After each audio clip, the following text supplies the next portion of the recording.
Okay. From credit struggle to keys, how to actually qualify for a mortgage in 2025.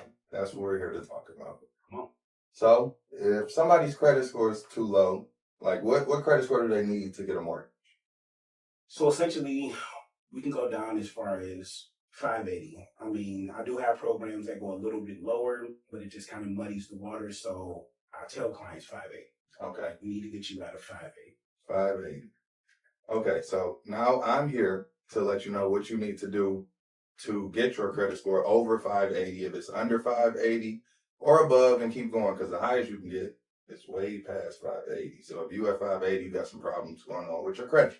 So from credit struggles to keys, how to actually qualify for a mortgage in 2025. If your credit score is too low and you think home ownership is off the table, out of the reach, it's not. We both can help you together get you a home. That's what we do. I think that's what we do. That's what we do. That's exactly what we do. Sounds like what we do. Okay, so your credit score is it's like calculated with 5 different things. Payment history is number 1. That's 35% of your score. So as soon as you have a late payment on your credit history, it can take your score down 50 to 100 points immediately. So pay your stuff on time. That's the number 1 thing. Your available credit is 30% of your score. So your utilization, which is the amount of credit that you have compared to how much you owe. So if you have $30,000 worth of credit and you owe $10,000, then that's 33%. So you want to keep your utilization under 30%, under 10 if you really want your score to jump more. Like, that's the sweet spot. Yeah. Length of credit history is 15%. So how long you've had credit. So if you're just now getting credit, then that 15% of your score is not helping you out because you haven't had credit that long. Your credit mix is 10% and new credit is 10%. So your credit mix is like a car note, a credit card, a loan, things like that. You need to have a mixture of credit. And new credit is 10%. So you need to not just be stagnant with your credit. You need to get new credit also. That's something that alters your score. So that's the 5 things that break down your credit score. How do you feel about that? I mean, you pretty much hit all of the basics, but let me ask you this, though, because you just brought something to my attention. New credit versus credit history. Now, how heavy is the impact on new credit versus, like, the credit history? So if I've had it... The payment history? No. Like the credit history, like the length of credit. So, like, your credit history, if you've had established credit for 5 years, and like you said, you need to open up new credit, like use your credit, open up new credit. Now you want to open up a new card.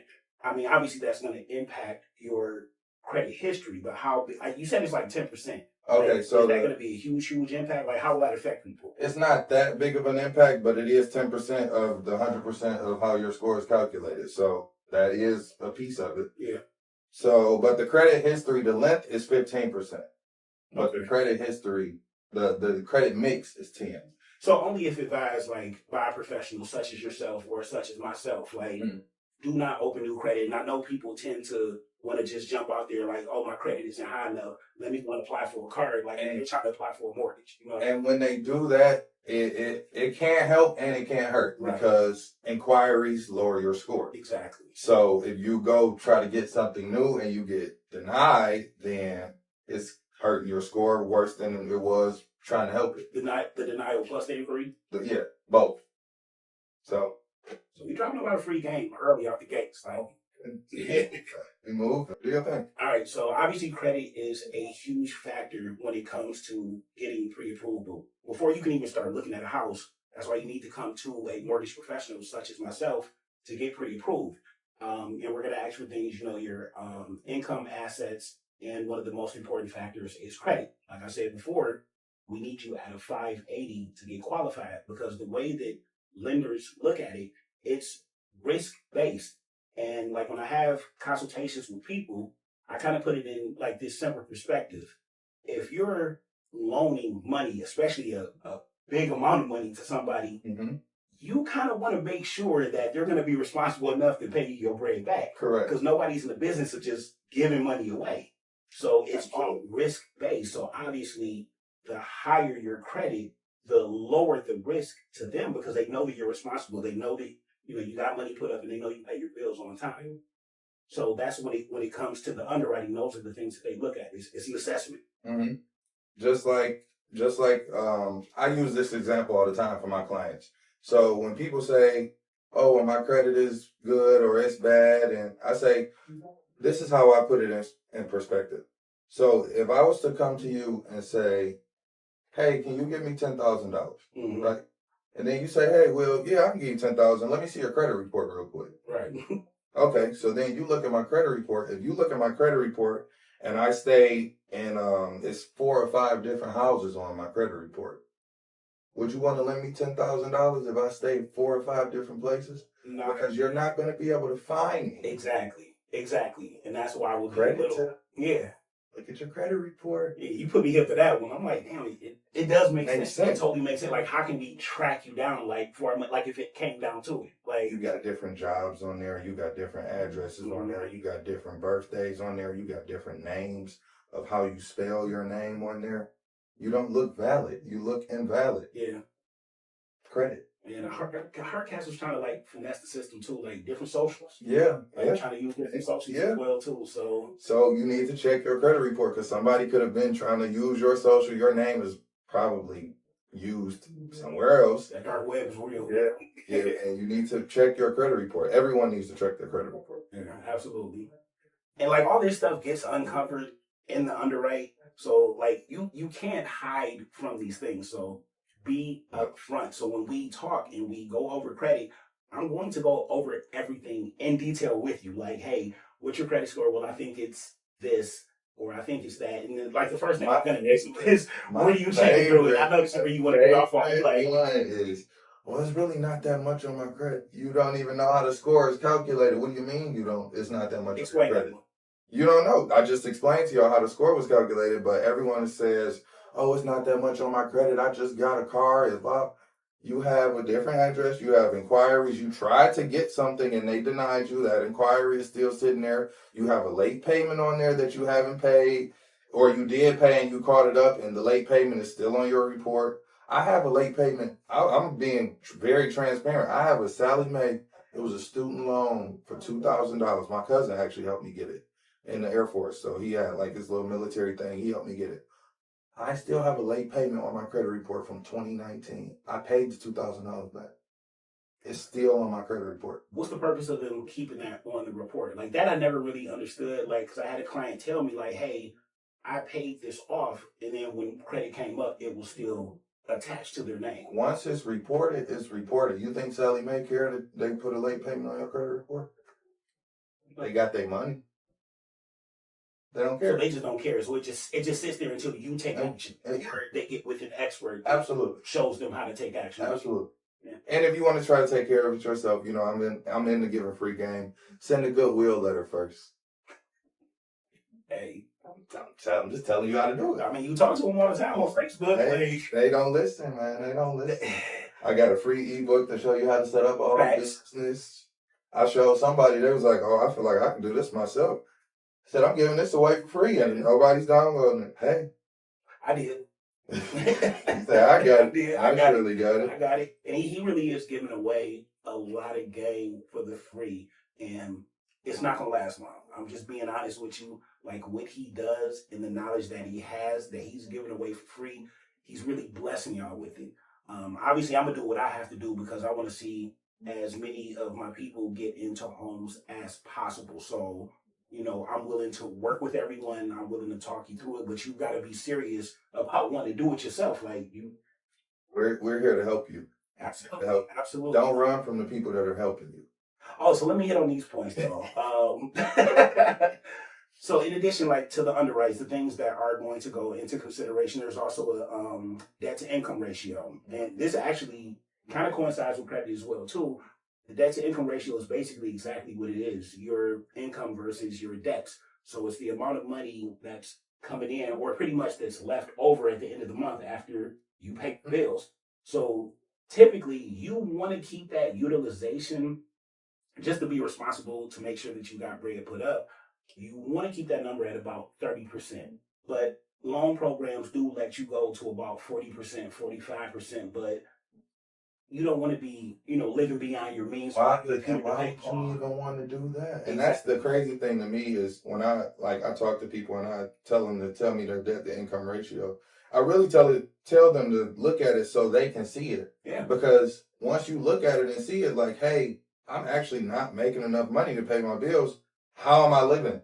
I need to fix that. Like, you need to fix that. That's not good. Living beyond your means is not good. Yes. That's literally the worst thing to do. You're digging yourself in a deeper hole than you're already in. 100%, bro. I couldn't agree more. So debt to income is huge, and people, like you said, people don't tend to think about it until they have that aha moment. Like, damn, I really am like living check to check, or I'm robbing Peter to pay Paul at the end of the day. And you want to know the crazy part? Credit is a big thing to that. It is. Because you're trying to figure out why your car note is $400 more than the same person driving the same car. It's your credit score. Yes. You're trying to figure out why your insurance rate is higher than everyone else's insurance rate. It's your credit score. Fix your credit. Your life can get better. You just need to fix your credit. And you need to learn, and you have to learn how to use it to your advantage. Like, you have to use it. Exactly. Exactly. So that's a whole nother rabbit hole we can go down. It's probably gonna be for another podcast later. That's gonna be. We probably have to like tap in like for investors and people that want to take that lane. But just to keep it simple for those that want to take that first step and get a home. These are things that you have to do. Like, credit is one of the huge factors when it comes to it. Job history and income. We kind of did touch on income as well too. Your job history, my underwriters typically want to see you at the same job for a minimum of 2 years. We like to look for an established 2-year job history because that shows stability. We know that you can sit your ass down, work this job, stay there. You know what I mean? The thing about the job stability and all of that. Certain jobs run your credit score too. Yes, they give do. You a job. Yes, they do. I mean, I can name one. I mean, I don't want to name it. It's this, the logo is red. But, they run your credit. Yeah, they run your credit. I've seen cats. Man, I'm about to be on. I'm about to boom. Bro, what happened? Because man, I said my credit. I was in the fives. Like, damn. You was working for the job though. Like, you worked for the job. It looked good, but they ran that credit. Now you cooked. Like, it's crazy, man. But the crazy part about that was something that I didn't know. I didn't either. I didn't know that. I didn't either. I didn't know they was looking at that. I didn't know. Man, it was a lot of stuff that I didn't know that you just need to start reading. People just need to read. We need to read. Such as like free ebooks, Yeah, the free stuff. You keep back on that. Yeah, we're going to go back to the free ebook. I mean, do y'all need like an audio version? Man, what more do you want? Shit, Mike. This is the bread and butter right here. This is the bread and butter right here. So who want to kick this one off? Go ahead, you kick it off. You can go all day on this one. Kick it off, man. First-time home buyers. Okay. First-time home buyers. I'm listening. I guess I will say this is kind of like it's becoming like a specialty of mine because a lot of the referrals that I get are first-time home buyers, which is a beautiful thing to have. And it's one of the biggest purchases that someone will ever make in their life. And you need to be guided through because it's a process. It is a process. So during these consultations, I mean, I pretty much cover everything that we talked about, the importance of the credit, your job history, the things that you need to do. And I make content about this all the time too. Follow my social media, tap in, follow Will's social media, tap in. We talk about this stuff all the time, but there is a process and you need to be prepared up front. And this is why we're doing what we're doing to get you prepared for that because your credit has to be tight. You got to make sure that you're at your job. You have to make sure that you are saving money because a lot of people are, trying to lean on these programs because people are advertising it, this down payment assistance and this, that, and the third. That bread then ran out now. So now what are you going to do? If you're a first-time home buyer, that Mr. program for first-time home buyers is ran out. So now what do? I'm still willing to work with you and show you the ways to get you set up for success on being a first-time home buyer. Free credit consultations. This is you. I'm here. All you have to do is go book a call. I got 30-minute calls online right now. They're free. If you're watching this video, How much are they again? they're free. Oh, okay. They're free. It's free to talk to me. I don't understand why more people haven't tapped in. But businessblueprintenterprise.com. There's free ebooks on there. There's so much material on there. There's a credit quiz on there. I put a lot of time into this because if you can't tell, I'm a businessman. I'm wearing Careless right now. This was my first business. I started in 2021. I started it working a full-time job at Ford Motor Company, but going through it, I got caught up. I got caught up in kind of a standstill. It was like, okay, I'm selling these shirts. I'm going back and forth, but I need some more money. You felt comfortable? Like, it was comfortable? It was comfortable, but then it was just like sometimes it kind of got overwhelming at a point. And then that's when I knew I needed to make a website and all of that. So then I took a little break for that.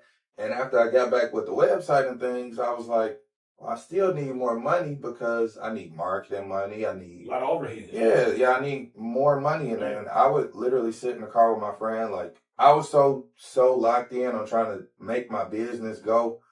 I bought my friend an iPad and was like, anything that you think of about Careless or anything, just post it. Just post it. Yeah, wow. So I used to sit in the car with her all the time, and she locked in with me for real. Like, she's still here to this day. Like, that's my dog. But I used to sit in the car with her all the time, and I used to just be like, I need to fix my credit. Yeah. I need to fix my credit. You had that aha moment. I need to fix my credit. I said, I just kept saying it like, I can't do any more without credit. Yeah. And then I started another business, fixing credit.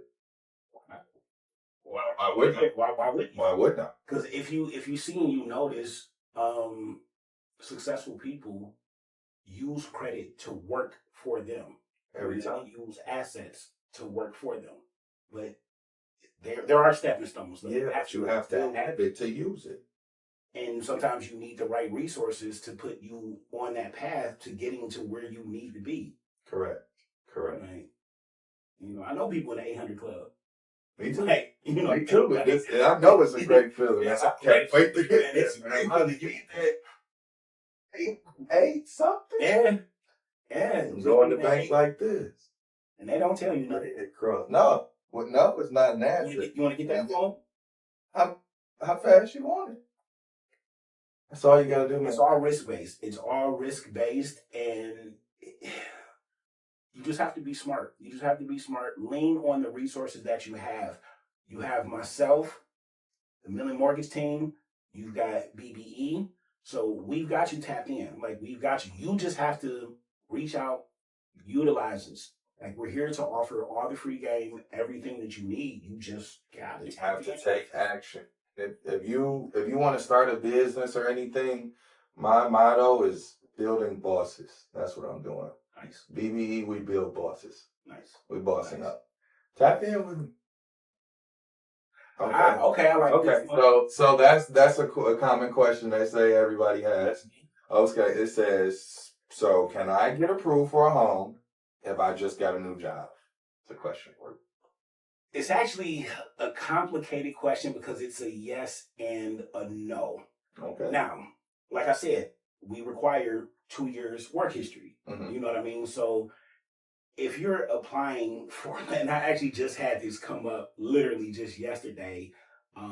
One of my clients is getting ready to graduate college for nursing. Mm-hmm. And they're like, yeah, I'm about to quit where I'm at right now and just jump into that field. No. No, like, please. You do not quit. You wait until we close, you get situated, move in. Now, if it's a situation within like the same company, like it will be, it's still a new job, but it's the same company, higher position, more pay, then something like that is acceptable. But if you're in the middle of process and you like, I want to jump from this industry to this industry or this type of, that's crazy. Don't do that.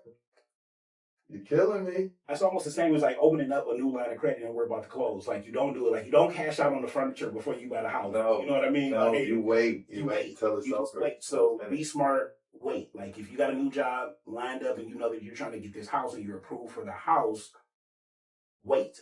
Just wait it out. We work fast. We'll get you situated. Close, move in, get yourself situated. Then go ahead and get the new job. But that job hopping, the underwriter's going to look at that like, why is your work history so scattered all over the place? Like you've had 13 jobs You look within a unstable. year, and you look unstable. You look unstable. You look unstable. And that raises red flags. Now a bunch of questions come up, and now you got it. That's just doing too much. Like we like to work smartly and efficiently. We do all the hard labor up front. Mm-hmm. So it may take some time to get your credit repaired, but still tap in and do it. You know, however long the process takes, it takes what it takes. And it all depends on what's on your credit, how bad you messed it up. Yeah. Crazy part about people expect people to fix their credit Overnight. And it took you 10 years to mess it up. Yeah. It took you 10 years to get in this part. And you come now you pressing me. You pressing me for the 6 months. Yeah. Don't press me for the 6 months, man. It took you 6 years to mess that up. And it takes time. It takes time to It fix takes time, but you have to be patient. Trust the process. Let the process work. But we got you. And if you want to fix it yourself, clean up them addresses and names first. That's a smart move. That was a smart tip. Hey. Because I didn't know about that. Free game. Free game. Oh shit! I called you back like, mother address. You like, yeah. Because I looked at my report and like all of my old addresses still. I'm like, why are these still on here? That stuff does not just like you run a business. Yeah. TransUnion, Equifax, and Experian are LLCs, y'all. Yeah. Yeah. I have nothing more to say. Yeah. I have nothing more to say. B2B. Yeah, I see you get there. Yeah. So, anything else? No, we can close. Where do we find you at on social media? Really, you can just Google me. It'll take you all to my social medias. But JB Millen Consulting LLC. You can find me on Facebook, JB Millen Consulting LLC. On IG, JB Millen Consulting. I think it's _, or something like that. But you can find me. I'm not hard to find. Millen Mortgage Team on IG as well too. But yeah, tap in. BusinessBlueprintEnterprise.com, CarelessDetroit.com. Look me up. You can find the socials there at the bottom of the website. We're here to help you. We're here. Tap in. And throw a link in the link in the description. Link book, all of that. Everything. We got you though. We got you. All right, man. Sounds good. Blessings.